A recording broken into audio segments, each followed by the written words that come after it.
యుద్ధం మొదలై ఎన్ని రోజులవుతుంది? ఇప్పటికీ కూడా అగ్రరాజ్యం అని చెప్పుకునే అమెరికాని ముప్పు తిప్పలు పెడుతూ యుద్ధంలో నిలబడి పోరాడుతోంది ఇరాన్. ఖచ్చితంగా ఇక్కడ మనం ఇరాన్ వార్ స్ట్రాటజీ గురించి మాట్లాడుకోవాలి. డీసెంట్రలైజ్డ్ మొజాయిక్ డిఫెన్స్ స్ట్రాటజీ, ఇదే ఇరాన్ ఫాలో అవుతోంది. అసలేంటి మొజాయిక్ డిఫెన్స్? ఇరాన్ కి ముందే తెలుసు, యుద్ధం అంటూ వస్తే సుప్రీం లీడర్లు చనిపోవచ్చు, కమాండ్ సెంటర్లు నాశనం అయిపోవచ్చు, కమ్యూనికేషన్ కట్ అయిపోవచ్చు. అయినా సరే యుద్ధం ఆగకూడదు. అందుకే తన మొత్తం సైన్యాన్ని ఒకటే చోట పెట్టకుండా చిన్న చిన్న పార్ట్స్ గా డివైడ్ చేసింది. ఈ పార్ట్స్ ని మొజాయిక్ పీసెస్ అంటారు. దేశం మొత్తాన్ని కూడా చిన్న చిన్న భాగాలుగా డివైడ్ చేస్తారు. ప్రతి ప్రాంతానికి ఒక కమాండర్ ఉంటాడు. అతను సొంతంగా నిర్ణయాలు తీసుకోగలుగుతాడు. పైనుంచి ఎలాంటి కమాండ్ రాకపోయినా కూడా వాళ్ళ స్టైల్లో వాళ్ళు యుద్ధం చేసుకుంటూ వెళ్ళిపోతారు. ఈ రీజనల్ కమాండర్స్ అందరూ కూడా వెంటనే రియాక్ట్ అవుతారు. వేరే సెంటర్ నుంచి కమాండ్ కోసం వెయిట్ చేయరు. సో ఒక్క సెంటర్ దెబ్బతిన్నా కూడా మిగతా సెంటర్స్ అన్ని పనిచేస్తూ ఉంటాయి. వీళ్ళ స్పెషాలిటీ మిక్స్డ్ వార్ టెక్నిక్స్.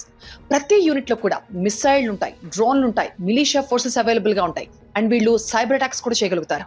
ఇక్కడ ఇరాన్ లక్ష్యం ఏంటంటే తొందరగా యుద్ధాన్ని గెలవడం కాదు, యుద్ధాన్ని వీలైనంత ఎక్కువ కాలం పొడిగించడం. ఎందుకు? ఇరాన్ కి గత యుద్ధాల నుంచి ఒక అనుభవం ఉంది. ఈ పెద్ద దేశాలతో యుద్ధాలు చేసి గెలవడం కష్టం. అదే చిన్న చిన్న గ్రూపులుగా ఉంటే వీళ్లను ఓడించడం వాళ్ళ కష్టం. ఇరాన్ కి తన సొంత సైనిక బలం మాత్రమే కాకుండా బయట కూడా నెట్వర్క్ ఉంది. లెబనాన్ లో హెజ్బులాస్ కావచ్చు, యమన్ లో హూతీస్ అండ్ ఇరాక్ లో మిలిషియాస్.